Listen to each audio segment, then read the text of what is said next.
Last time on the Results-Driven Fitness Show. With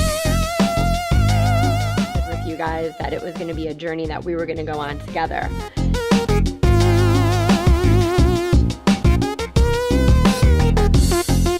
You know, just knowing if I'm not here, someone's going to notice. Welcome back to the Results-Driven Fitness Show. This is your source for all things training from your friends here at Results Driven. A lot of our members go on YouTube, they try to find things that apply to their life, and they end up finding 6-packs and 12-packs and quick fixes. And here, through our experience, we know that quick fixes are bullshit. Each month, we're gonna pick a theme based on what's happening in our gym and what we've noticed happening throughout the fitness industry. In this episode and this month, our topic is surging. So right now we are launching our 6-week transformation program that we're calling Super You. It's a chance for our members to buckle down and just get after it for 6 weeks with everybody rallying around the goal of bettering themselves. Today we're gonna share our secret surging recipe and just some things to consider when you're diving in and working towards your goal. We're also gonna go over our small group training philosophy and how we program things as effectively as possible to help you reach your goal. Let's get started. Yeah.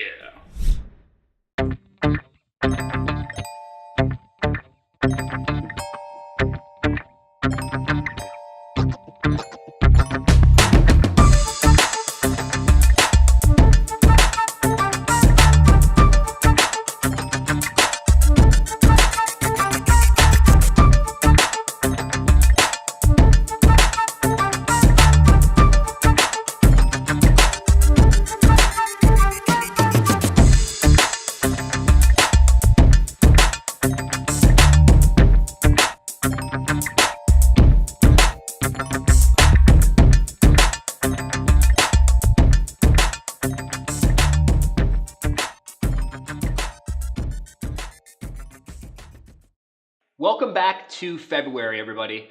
January was last month, and our theme for all of our shows was getting started. We were giving our community tips to get started on their fitness goals in the new year.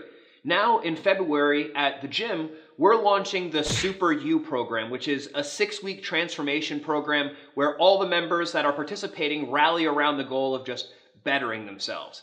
And we call that time surging. At Results Driven, we define surging as putting all of your energy in to make a decent amount of progress towards your goal. So it's really a time that the stars align that you can just dive in head first.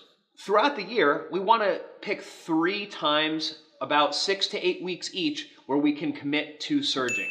The rest of the year, you don't have to be 100% all in. You're not going to surge all year, just surging around town.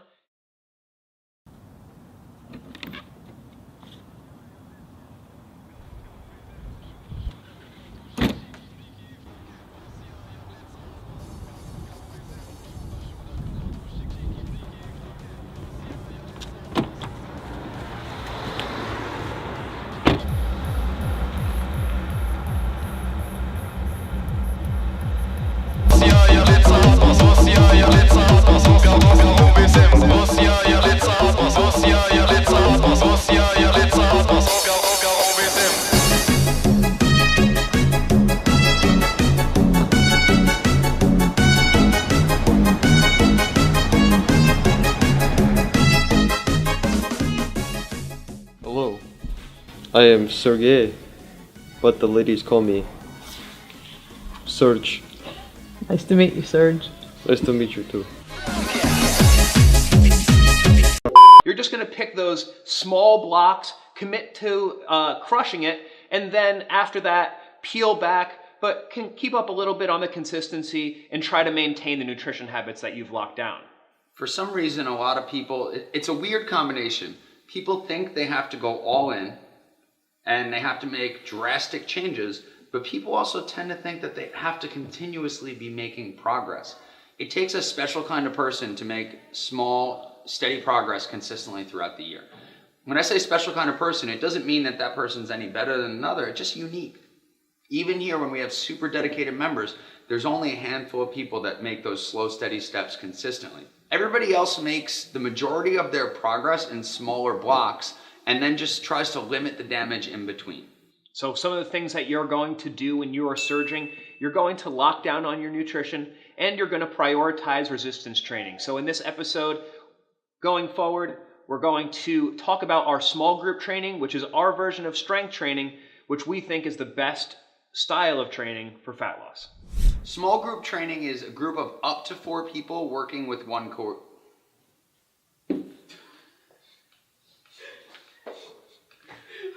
Small group training is exactly what it sounds like. It's a small group of people all training together.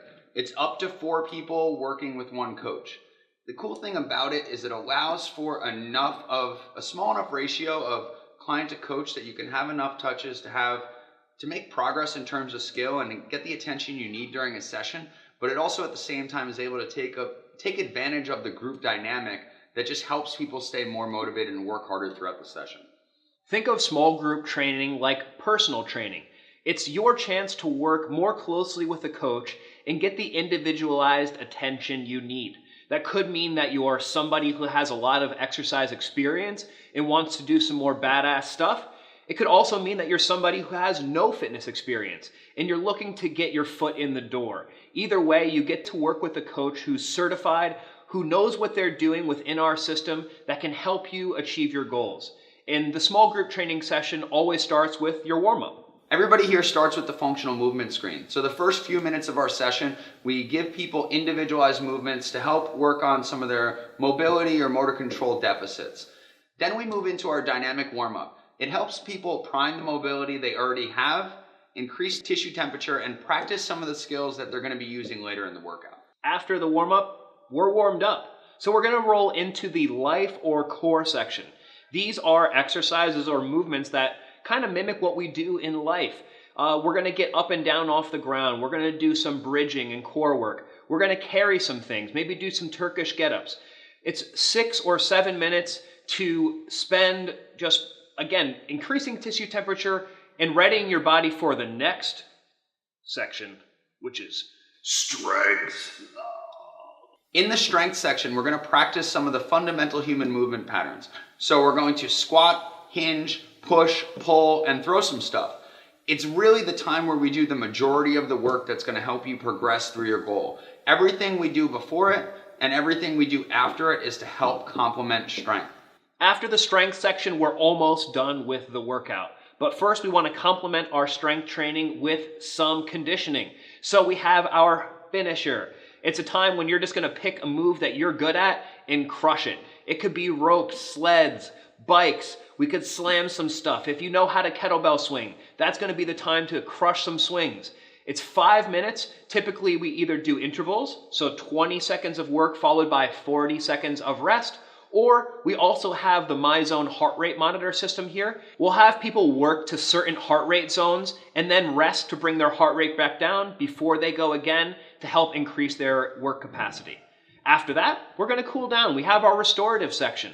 So we're going to move some joints, we're going to breathe, we're going to start standing, we're going to go down to our knees, down to quadruped, and then laying on the floor, and we're just going to breathe and cool down before we hit the road. So pretty much it's the opposite of the dynamic warm-up. Can't forget the huddle at the end. Your workout won't count unless you high five. It's also the time that we tell people coming events, we got a bring a friend workout coming up, or make sure that you're coming to the Super U Nutrition meeting on Thursday. It gives people an idea of what's happening in the gym, keeps the community, and then when everybody high fives, it means the calories have officially been deleted from your body. So it all sounds good, but why is this effective? It all comes back to the hierarchy of fat loss.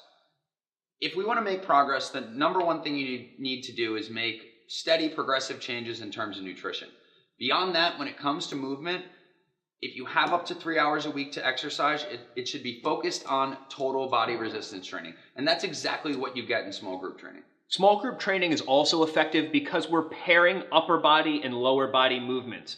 So our strength training section starts with some kind of big bang for your buck lower body exercise, some kind of squat or split squat, followed by some kind of upper body movement like a row of some sort. Could be standing, could be an inverted row or a bent over row, some kind of pulling movement that might complement the lower body move, but doesn't fry the lower body for the rest of the strength training circuit.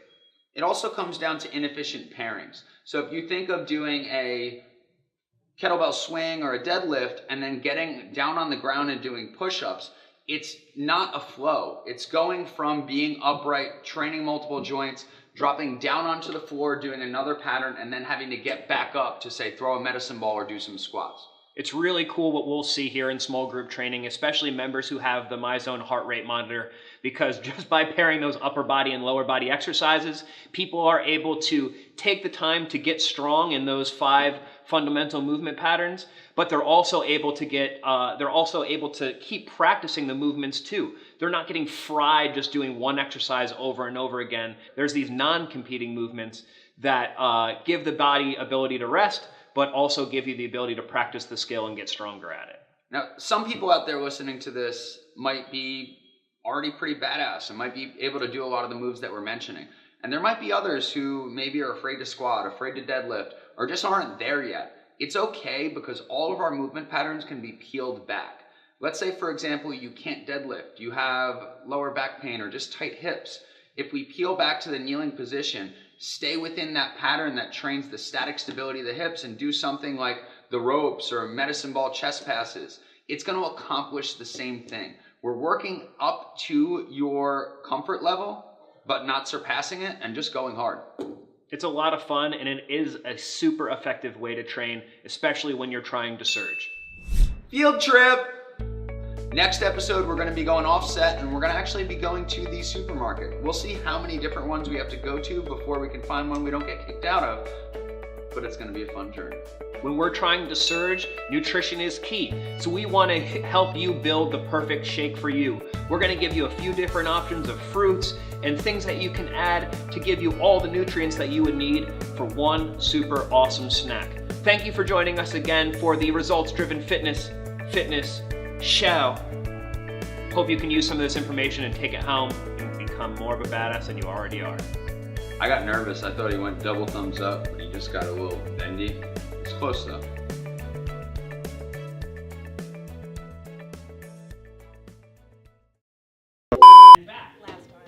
If you feel the shoulders coming up, I want you to push the weight more down towards your belly button. Fucker, I can't feel my hands. He's looking straight into his